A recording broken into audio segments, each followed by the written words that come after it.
Hello and welcome to another episode of the Sumer Sports Show. I'm your host, Parker Fleming, here today doing again the Wednesday version of this show, as we'll do all summer. Eric Eager and Thomas Dimitrov, your normal hosts, will be here on Mondays, and I'll be here Wednesdays, or maybe vice versa, but at least one of those days. Anyway, back with one of those episodes today. Here, got another really great guest to talk to. Senior data scientist from Sumer Sports, Adam Vonder joins us today. Adam, how are you? I'm doing great, Parker. Thanks for having me. Excited to be here and be part of the podcast. And so, yeah, excited to get into it. Absolutely. I think we're going to have a really interesting conversation today talking about, Adam, you have some experience in the NFL, to say the least. And so I'm really excited to kind of get your perspective as a person who used to work in an analytics department, now kind of works outside of that, in that same world, but outside of that world from the day-to-day will be a lot of fun. Before we get into that, just a couple housekeeping things. Make sure you do subscribe to Sumer Sports on Twitter. Make sure you like, rate, review, share the show if you like it. Again, that just helps us get connected to the audience that wants to hear our content. I think, again, some of this content that we're bringing out is stuff you won't find anywhere else on the internet. And so we certainly want people who enjoy it to be able to access it. And that helps us make better content. And make sure you're checking out the articles up on The Zone at sumersports.com. There's some good ones up there that you may have missed that are about the draft, that are about style and how teams function. It's super interesting stuff about void years and contracts and all that. A really good resource of information, and we'll be putting out new articles all summer. So make sure you check that out as well. All right, Adam, let's dive into it, man. Without further ado, I can do a 2.5 minute intro there. I can just chat forever, but let's get into this. So you are senior data scientist at Sumer Sports. In broad terms, for someone who doesn't know, tell us about your role at Sumer, kind of what your big picture and your day-to-day looks like. Sure. So I joined the company pretty early. And so I was fortunate enough to kind of be involved in several different things for the first kind of iteration of our product. I'm a data scientist, so building analytical models. As you know, we do roster optimization, and there's a lot of different models that feed that optimization. So I worked on player usage and projecting snaps for players, which is a big part of player value and incorporating injuries, things like that. And then also worked a little bit on positional importance and positional value, and kind of bringing all that together at the end. That, along with some other analytical models that other people worked on to feed into the optimizer, and working with the optimizer team to make sure those inputs were as strong as they could be, and then we can get good results back from the optimizer. So that's kind of what I've been doing, and I'll continue to do that. I am turning a little bit of attention to cap and contracts here coming up. That's a really important area that we want to expand in even further. I think we've already done some great work, so I'm just going to kind of build on some of that good foundation that some other people worked on here, and continue to explore that. So yeah, it's super exciting, and it's been a great ride so far. I'm excited about it. Awesome.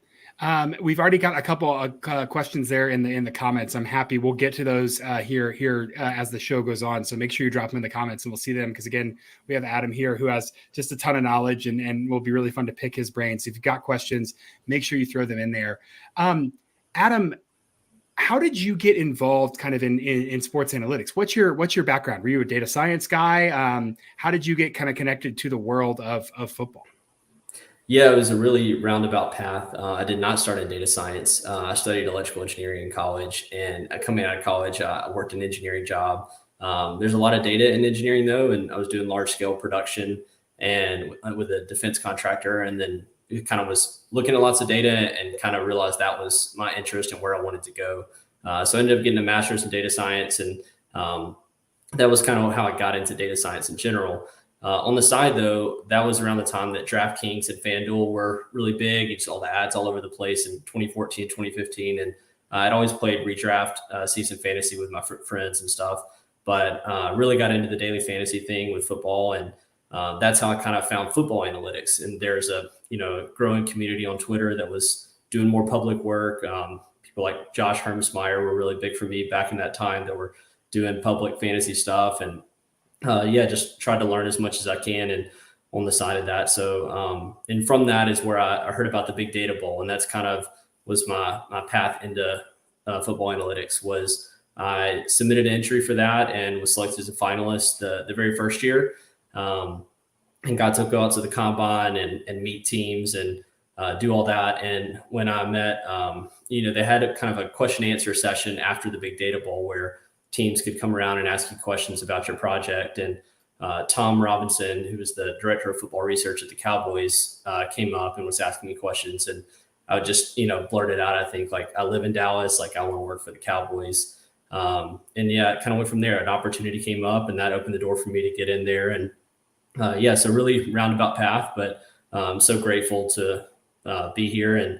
And that whole path just, I kept being surprised every time. I didn't expect to get out to the combine. I certainly didn't expect to work for an NFL team. But it's been a really fun ride. That's really cool. And kind of a testament to how the industry kind of does seem to attract people who are interested and motivated and kind of there are some on-ramp pathways there. You spoke about fantasy football. A lot of people have gotten their start, through that, trying to quantify, just trying to beat their friends and then developing some systematic, data skills to do that. And then the Big Data Bowl is certainly a little more formal, but a really interesting way. I think we'd recommend anyone that's interested in sports analytics. That's a really good way to get noticed and to get into the competition. Let's take a little detour there. I'd love to talk to you a little bit about your Big Data Bowl submission and kind of how you went about that and what you found. I think the interesting thing is I'm looking at the 2019 winners and the finalists, and there's 2 entries among the finalists that are single players. One was another finalist, and then you. Everyone else was a team or a collaboration of multiple people. So you entered by yourself and undertook this big project, and it paid off long term. So I think that's really interesting, looking at how collaborative this has become, that you were able to do this kind of as a one-man operation. What big picture? I'm not going to grill you about the paper or anything. Big picture, what was your Big Data Bowl project about? What do you feel like your novel contribution was, and what do you think you kind of learned through the process? Yeah, that's a great question. I was working a full-time job at the time. This was a nights and weekends hobby for me. And so I didn't know a lot of people in the analytics space, especially football analytics. And so it's just kind of something I tackled them on. I saw it came up, and I'd always heard about the tracking data. Like once they started using it, and was really excited about the idea of it, thought it would be fun to explore. And that first year, they've done a lot better with providing, really specific themes and kind of constraints around what the topic should be. But I feel like that first year, they were still kind of feeling out what the Big Data Bowl even was. And it was a lot more open-ended. And so I don't personally feel like my paper was especially novel. Like it was, I called it exploratory data analysis, which is kind of what I felt like all that I could really accomplish. There was a really short time period with that first one too, like maybe 4 to 6 weeks or something like that over the holidays. Like it was much shorter than like it is today. And I just had so many ideas of things I wanted to try with tracking data. And so if I have a thesis, it's, look, here's a lot of fun ideas and I'm going to halfway do a few of them. And, here's how I would go about them at least. And hopefully try to demonstrate to clubs there's a lot of really cool things you can do with tracking data. And I can kind of start to do some of those things, but I never, was able really to get something fully complete. I just thought it was such a big project. And so I thought, my approach was, let me just throw a lot out there and hopefully that will catch somebody's attention. So I don't know if I have anything particularly novel. One thing I did focus on was on route concepts. So you can, one thing that's really interesting to me about analytics in general is the relationship between different things, especially in football. There's so many moving parts. So, say that we know what the optimal route is, like say that's a thing, but what is the optimal route in combination with another route? Like that's a more interesting question to me. Same with roster moves. Like you can say what's the best player to get, but you can't draft infinitely best players. Like you have constraints that other teams are trying to acquire these players, and you have a salary cap. And so it's how those things like play together. And I think that came from my daily fantasy time where you're drafting players and you have a salary cap that limits what you could do. And so That's one thing that's really exciting about Sumer for me, not to go on a side pitch for our company, but optimization kind of tries to look at that picture more holistically. So long story to say, I was looking at route concepts and how, if this receiver is doing this and the receiver next to him is doing something different, how does that affect the play? So. Yeah, looking at this paper, it's really great. And we'll put it, I'll keep it up and try and put it in the, I'm not going to say show notes, but maybe in the comments of the YouTube video so that people can check it out. Cause it is kind of like a tasting menu. I mean, this is 2019, right? Like tracking data is still really new in terms of how it's being used and what they're doing. And this is a really nice kind of tasting menu of here's some possible things someone could do to classify, evaluate, NFL plays based on this tracking data. So some really cool proof of concept graphs in here. Really, I think this would be a really awesome launching point for anyone that had questions about like, what could I do in tracking data that would be interesting? Like even now, I think it holds up as a good way to kind of start in tracking data. So super cool there. Again, would encourage everyone to do the Big Data Bowl. So you go in there, you have a conversation with the Cowboys, you start walking with the Cowboys. Are working with the Cowboys, the Dallas Cowboys, America's team. You're on their analytics team. What was your role at the Cowboys? I was a football research analyst, basically just a data scientist. Yeah. And how big was your department? Did they have a lot of people? Was it kind of one man shop? What were you walking into there in terms of the structure of the analytics department? And again, we're not giving away state secrets here. We're talking generally. Sure. That's all, but yeah, just kind of how big of a department was it when you got there?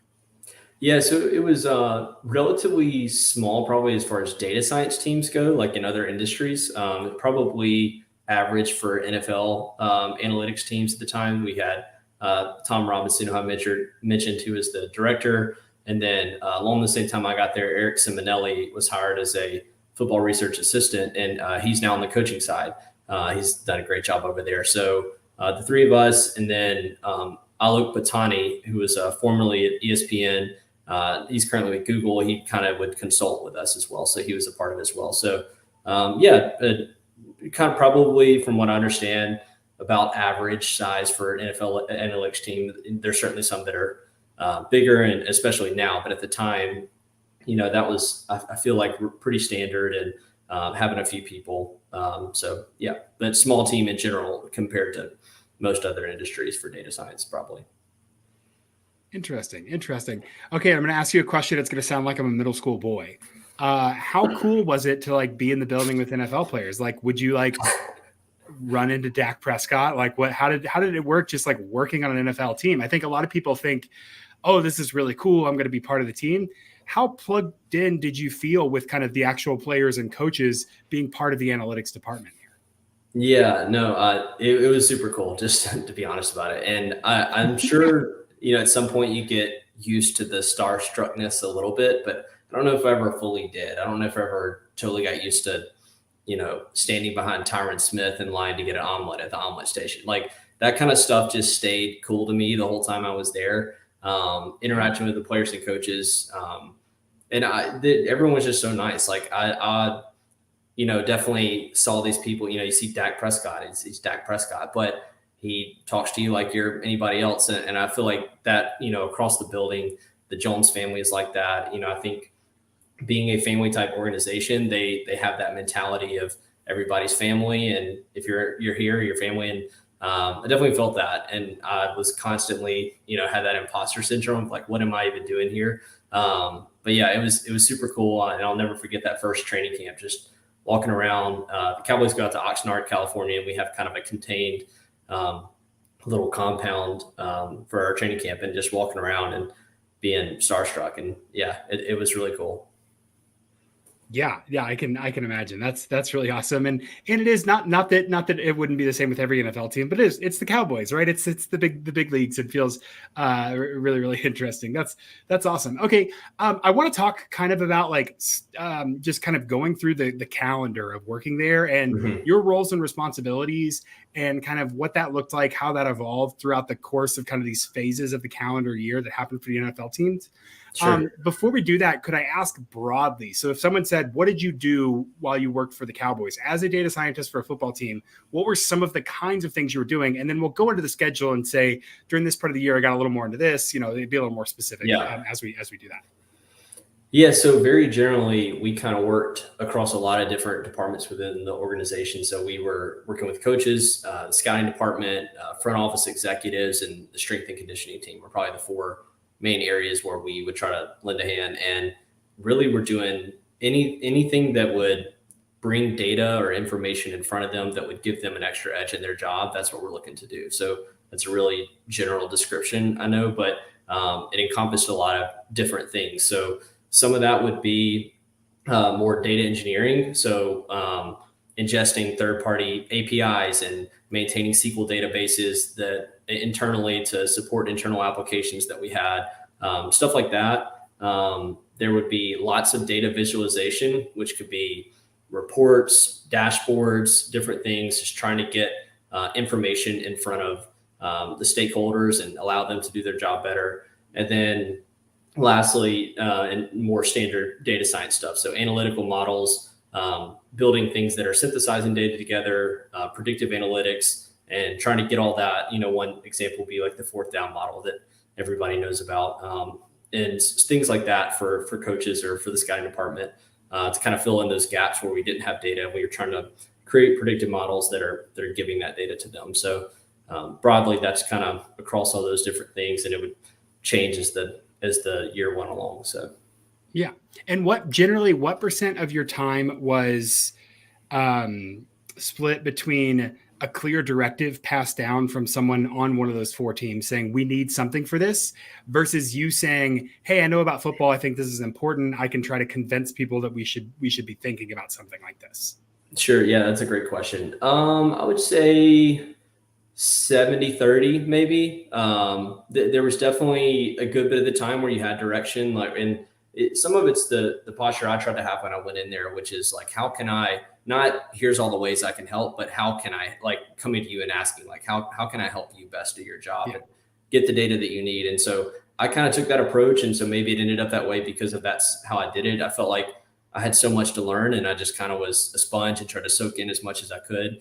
But there was definitely time, especially certain times of the year where it would be slower, and we kind of had those times to do, we call them special projects and things that I thought, if I can kind of head down and work on this for a week or two and really make some progress, this is something that would be great for this coach in this way, or, the scouting department as a supplement to what they're doing. So we had plenty of time to do that as well. You had to kind of carve it out when you could. So. Yeah. Okay, I do want to get to the calendar, but again, I'm just so fascinated about the idea of working in the building and everything. Did you have a time where one of your kind of special projects, you took it to a coach and they said, "Oh, this is great. We're going to do something with this. I love this." And did you have a time where a coach was like, "No, this is dumb. Leave me alone"? Yeah, probably a little bit of both. Maybe more on the dumb side. No. Yeah. So draft availability is something that continues to be a thing in the public. I know ESPN does theirs now, and the DraftKings puts out their odds, and that's always the topic of conversation of when guys are getting taken where. But that is something that, and I'll credit Tom Robinson for the idea to do this and take it to where we did. But I got to implement a lot of draft availability model to try to give the front office staff and the scouting department more direction on where we felt like players were going to go in the draft, and that allowed us to kind of shape draft strategy a little bit. So that was one that was really cool that I got to work on. And there was definitely some that I feel like, nothing jumps to mind. I mean, I feel like overall coaches and scouts and everybody was just super gracious and never would say this is just stupid. They were always curious to learn. And we had, fortunately, coaching staff and a scouting department that just wanted to hear what we had to say. And I'm so thankful for that. And so, I don't know if everything got implemented, that we suggested for sure. There were things that they still would disagree on for different reasons, but overall, I feel like they were open to listening at least. So. Yeah, no, that's awesome. And that's been my experience too, is I think a lot of people think football coaches might not be as intellectual as, like a data scientist or whatever. But like, these are very smart people. Just because they don't have a math background doesn't mean they're not, one, hungry for an edge, and two, keen to get that edge through whatever kind of information. So cool to hear that is the case. And all right, let's talk a little bit about the calendar here and kind of walking through what it looked like as an analytics department during the NFL calendar. You mentioned Oxnard and the training camp. Is that a good place to kind of start? I feel like that's kind of the beginning of a season cycle. So training camp, you guys went out to Oxnard, you're in the compound. What are you doing kind of day to day to help with the training camp or during the training camp process?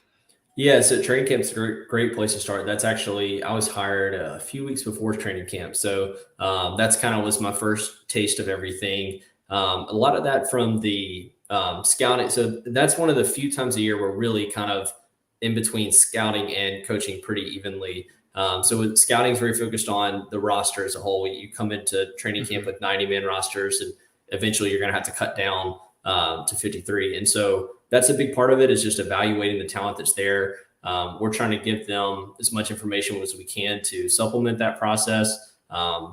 Another thing to be aware of is like what other teams are doing, like what players do we think they might cut down from that might be available to us and could help fill gaps that we have. So that's one of the things that I feel like data was really good at, is how can we, get a lot of information from other places kind of at scale and bring it in front of our stakeholders so that they could kind of make the right decision. So that was kind of the scouting side. And then for the coaching side, a big part of what we did in general was with player performance. So we have so many sensors and tools and things like that are tracking players during practice. And we're trying to synthesize as much of that information as we can for coaches and the strength and conditioning staff so that they're aware of how players are performing. We're trying to prevent injuries and help with fitness and all the above. And that's, definitely a focus throughout the season, but especially in training camp when guys are coming off of summer, getting everyone back into shape. We're providing, you hear about the GPS numbers a lot. That was a lot of what we were feeding to them. So yeah, kind of that was the coaching focus, and the scouting focus was more on the roster. Interesting. Okay. Yeah, because I think even through preseason, there's some decisions on the margin that are going to have to be informed by large uncertainty bounds and limited sample size, but still figure out how does this work long term while keeping an eye on kind of what other teams are doing. Okay, so a lot of scouting there in kind of a lot of self scouting there in the preseason and in the training camp. That all happens, and I'm sure you're doing some of this in preseason, and maybe you can speak to that. And then you transition to the regular season. The analytics team moves into game prep roles. Does that change dramatically? How does that kind of look on a week-to-week basis? Yeah, we definitely shift a lot more of our focus to the coaching once it gets in season. So scouting is plenty busy during the season. They're doing a lot of opponent scouting, advanced scouting as well for the coaches. And we're supplementing their process with anything we could get as far as opponent tendencies. So that's what we're trying to do, is help the coaches prepare as much as they can for the upcoming opponents, trying to find edges that they can exploit. We had some standard reports that we would run pretty regularly, and most of those are created from scratch, at least initially. Like we have to, have a concept or have a coach that wants something and build it for them. And it may be a piece of paper at the end, as some coaches would like. It may be a dashboard for some that, were more wanted to interact with the data more. So it kind of depended on that. And then, so getting those reports up and running, so they have what they have for the opponent preparation. And then there would be ad hoc requests. There were certain coaches, like Dan Quinn is one, who always had interesting creative ideas about how he wanted to attack opponents. And so he would say, can you dig into this aspect of something?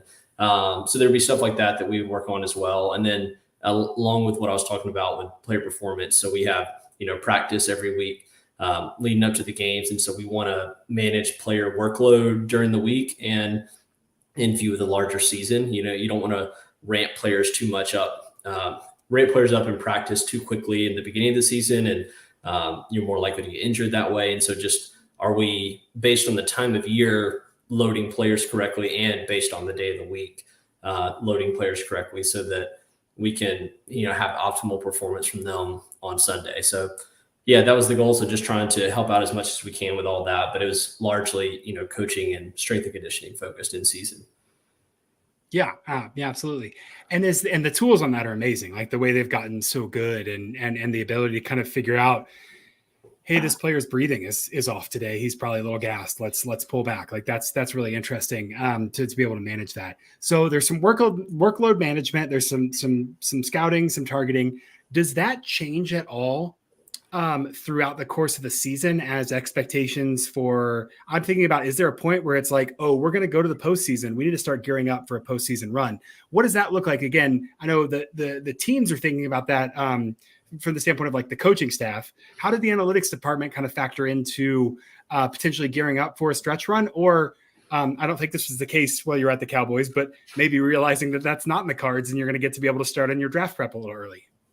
Yeah, so we were. I think we didn't go to the postseason maybe my first year. I can't remember now, but regardless, yeah, you definitely continue to be focused on that. And one thing that analytics was able to do is, we have these reports and we build them in such a way that we can sub in different opponents or slice off different games of opponent. And so as you get towards the end of the season, we're going to play one of these 4 people in the wild card round or something like that. And so you can kind of start to be building that stuff and give coaches a little bit of a look ahead. They're going to be focused on the game in front of them because we got to win that before we go anywhere else. But sometimes they want to just have like a little bit of an eye on the future. And so it's something that was easy for us to build in and say, like, it's going to be one of these, and here's the different differences between these teams and how you might want to be thinking about that a little bit ahead of time without getting too far ahead of yourself. Obviously, you got to win the game in front of you. But so I think throughout the season, that was kind of our focus is opponent preparation and workload and stuff. And does that entail models of win probability and season simulation to figure out the likelihood of your seeding and who you're playing? You're throughout the season kind of passively kind of updating those and figuring out which team is actually stronger than their schedule or not as strong and all of that, right? Yeah, exactly. Yeah. So we're saying there's 70% chance it's going to be San Francisco in the wild card round, so this is the one we probably need to be caring about. It's much lower likelihood that we're going to be playing someone else. So that's the kind of thing we're trying to get to. Cool. That's awesome. And so as the postseason kind of comes around and those are crystallized, at what point do you start looking towards the draft? Because that's the next big thing, right? After the postseason and draft prep start. I mean, I guess it never really actually ends, but where does it really kind of start the grind for NFL teams? Yeah. So, I mean, the scouting department is doing it all fall. So our college scouts are on the road and they're looking at guys all fall, and they're kind of have their own process that we become more a part of after the season, but they're kind of, all the time working on that next draft coming up. So we're just kind of jumping into their process a little bit later on. And, the first thing is probably, so we'll go out to the combine. There's free agency and a lot of times contract negotiations around that time. So we did some like market analysis and trying to, provide supplemental information to help with contract negotiations and free agency, things like that. And then, pretty much from there, it turns to the draft. And so that becomes a huge focus for everyone, how we're going to attack the draft, where our team needs are, where we feel like we can get players. Trade evaluation is a big thing. Like what does our trade chart look like? All these many things that teams use to try to get an edge in the draft. Player evaluation being a huge part of that. So we're definitely trying to just add context to what the scouts are already doing. I mean, they know these players inside and out. They're watching film, they're going to games, they're interviewing. And so we're just trying to aggregate statistical information that can help with that process. There's cognition scores that are people are starting to incorporate more. So things like that. We're just trying to get all that in front of them and so that they can make the best decision possible. Yeah. And some of that is also, is kind of the balance between things you think are important and saying, as we're evaluating, we want to have tabs on this, and the analytics department presents it. And then presumably kind of like we mentioned earlier, scouts are saying, hey, this guy, runs this or whatever. Is he running fast or slow for his weight? How do his statistics kind of differentiate him among people who have run that, and kind of helping them synthesize some stuff that maybe they can't necessarily do with their eyes, having to watch, all those guys and as well. So kind of that balance of being able to lead, but also provide what they need as well. Yeah, definitely. Just trying to, there would be times where there's gaps in data too. And so can we fill any gaps? Some guy didn't run the 40. So can we have a model that approximates what that 40 would be? Things like that to try to help add context wherever we could. Yeah. Very interesting. Looking at our time here, I want to hit 2 or 3 more questions, and then we've got a couple in the comments I want to hit as well. So one thing I'm really interested in, were you ever in the draft war room, like live as the draft was happening? No, I was not. Tom Robinson, my boss, was some, I think. And okay.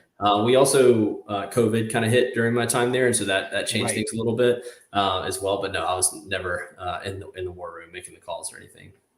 Yeah, but still doing stuff and being involved and kind of potentially being on call. I bet it's similar to kind of what we did at Sumer, where we were all in our draft war room. And sometimes I wasn't necessarily doing a whole lot, but it was like, if something needs to happen, we're there and can be ready for it. So, okay, draft happens, big rush, everybody's happy, right? You take a deep breath. Is there a lull in the season after that, right? So it's a little bit of, okay, maybe you get some time for those personal projects.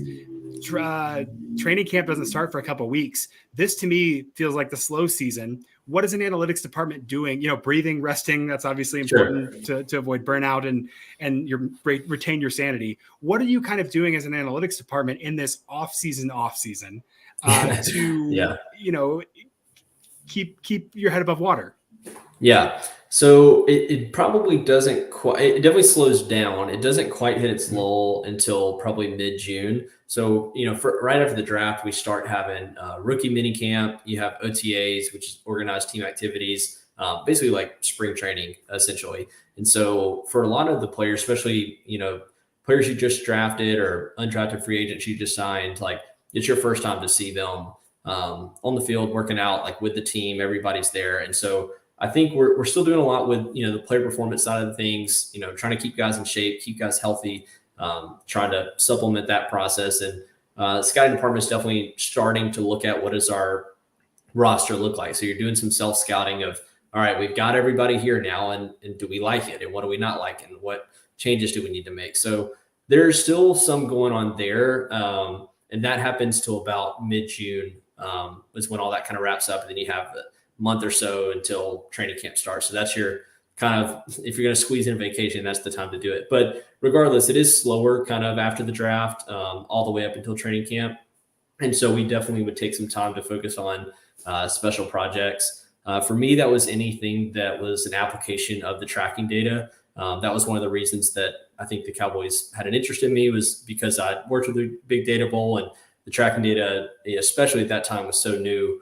And they were still looking for ways to leverage it. And those types of projects, I mean, you've seen it. It's just, those are really difficult to tackle in a short time span, especially with everything else going on with the calendar and the other requests we were getting. That was the time to kind of put your head down and work for a little bit and try to implement something with that. So we were able to have a couple successful projects there. And I think we did some really cool stuff. And tracking data is one of those things that, probably can't say we're still just scratching the surface, because there's been a lot of surface scratch at this point. There's so many Big Data Bowl things and people that have really advanced that along. But it's an area that I think will continue to be explored and provide an edge for teams.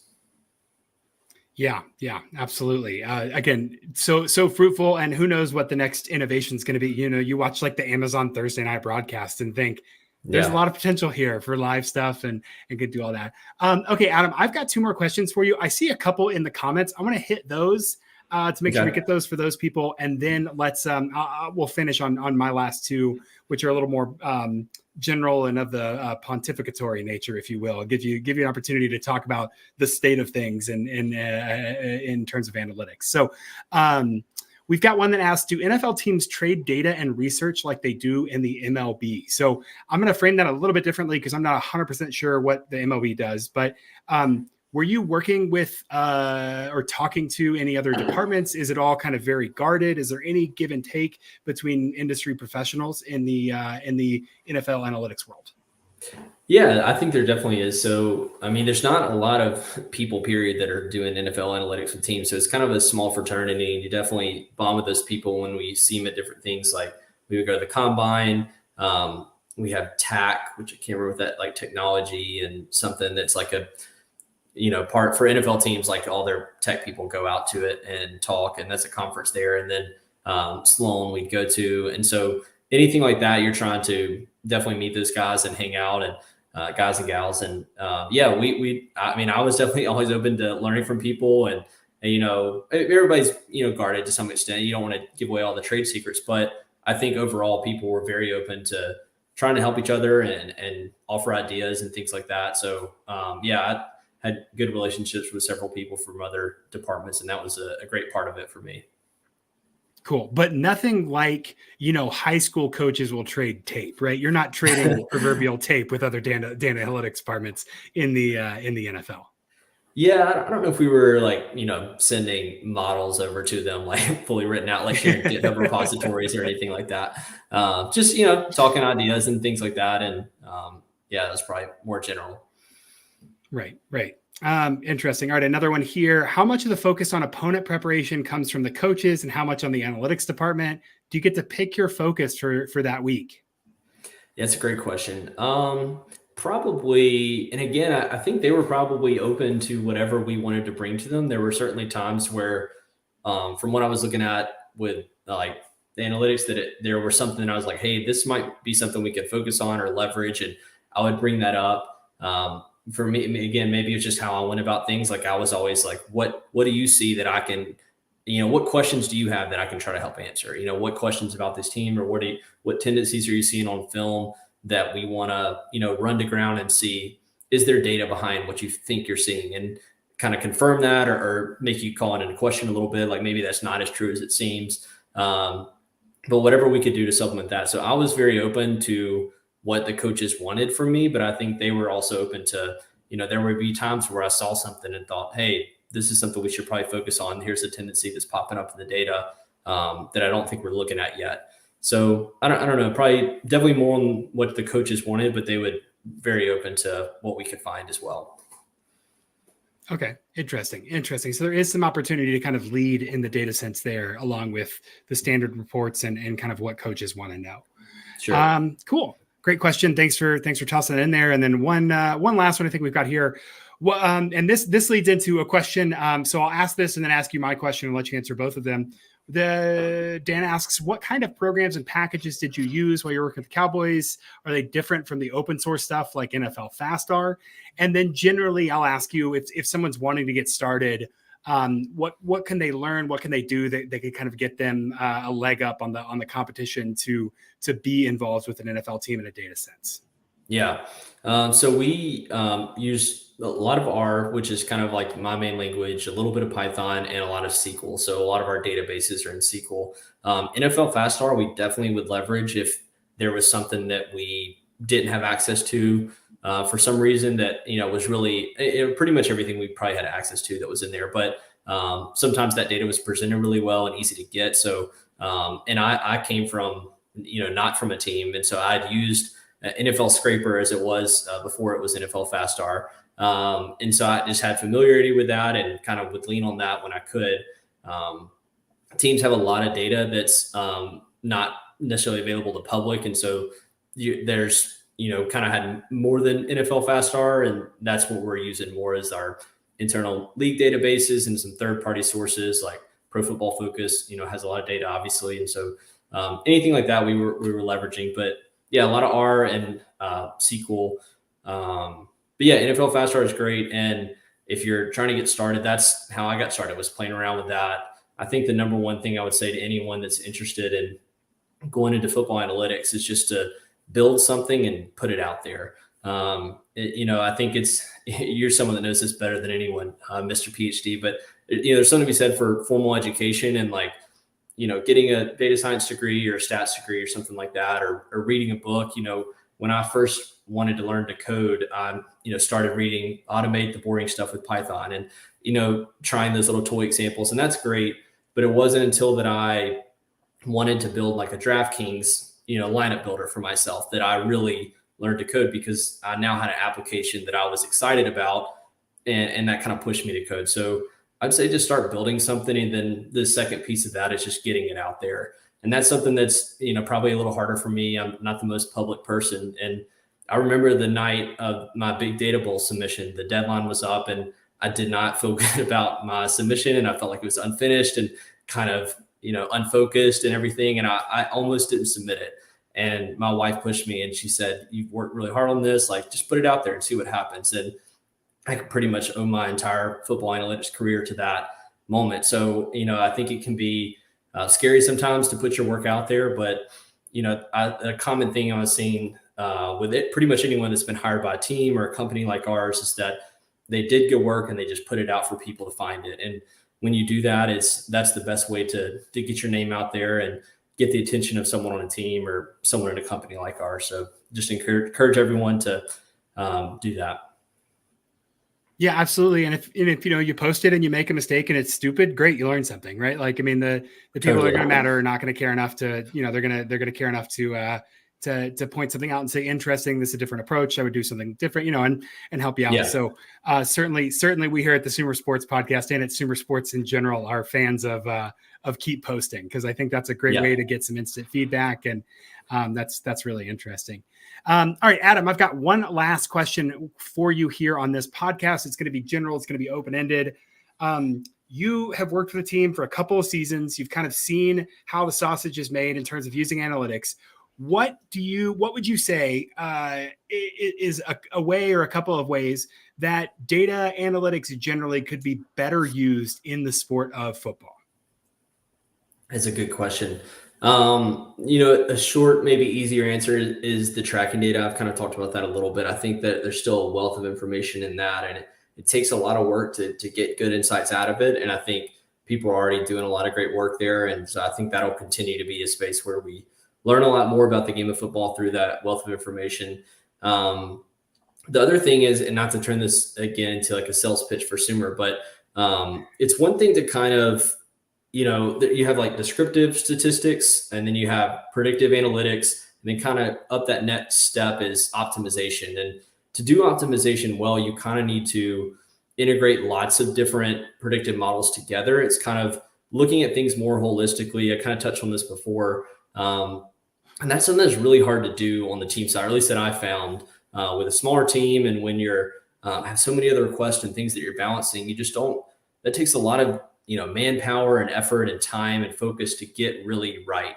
Is bigger roster optimization, integrating all these different analytical models together. And, Tom and I had plenty of conversations about trying to do that on the team side, and you just never really quite got the bandwidth to implement all that. So I think that's one of the areas that's one of the reasons I was so excited about joining Sumer. It's kind of what I, wanted to work on, is how do I bring all this together in a more holistic picture of how we, attack a roster and make it the best that it possibly can be. And that's a step up from just, having individual predictive analytic models that you're relying on. It's trying to tie everything together in a cohesive way to give you, a better insight into what that roster is. Yeah. No, I think I would be inclined to agree. And that's not just because I work at Sumer, but it is kind of the idea of how can we put all these things in concert and get something out here that's going to be helpful. One last question I'll just address. Sorry, I do this. Dan asks, is tracking data free? I think there are next-gen stats through NFL Faster. There's some next-gen stat stuff you can get. And I believe that all the old Big Data Bowl repositories are still up on Kaggle. So you could go get your hands on some tracking data and play around with it. In both of those cases are ways to do that. So that would be the way to check it out. If you got follow-up questions, both Adam and I are on Twitter. I'll tag him in the post as well, so that you can get his handle there, and you can ask us more questions if you've got specifics about that. We're happy to help. Adam, told you I'd get us out of here in 30 to 45 minutes. We're bumping up against 45 minutes. This was such a great conversation. So interesting. Thanks for shedding a little light on what it looks like to work in an NFL department and talk about analytics and how they work in the game of football. Really appreciate having you on and everything that you talked about today. Thanks so much, Parker. Yeah, this was a blast. Glad to be able to do it. And yeah, just so fortunate to be where I am. Definitely a path I didn't plan on, but yeah, very thankful. And it's been a lot of fun. So thanks so much. Absolutely. Yeah. And here we are. I feel like all of us kind of have that attitude, which is a really great place to be. This has been the Sumer This has been the Sumer Sports Show. I'm your host, Parker Fleming. That's Senior Data Scientist at Sumer Sports, Adam Vonder, Haar. We will be back on the show on Monday. Eric and Thomas will be back breaking some stuff down, and I'll be back next week with hopefully a guest or two. So we'll be able to do some fun. And Seth will be back with me as well. So we'll get to do some content this summer. Make sure you're subscribed here and on Twitter, on YouTube, wherever you get your podcasts. Like, rate, review. Thanks for tuning in. We'll catch you all next week.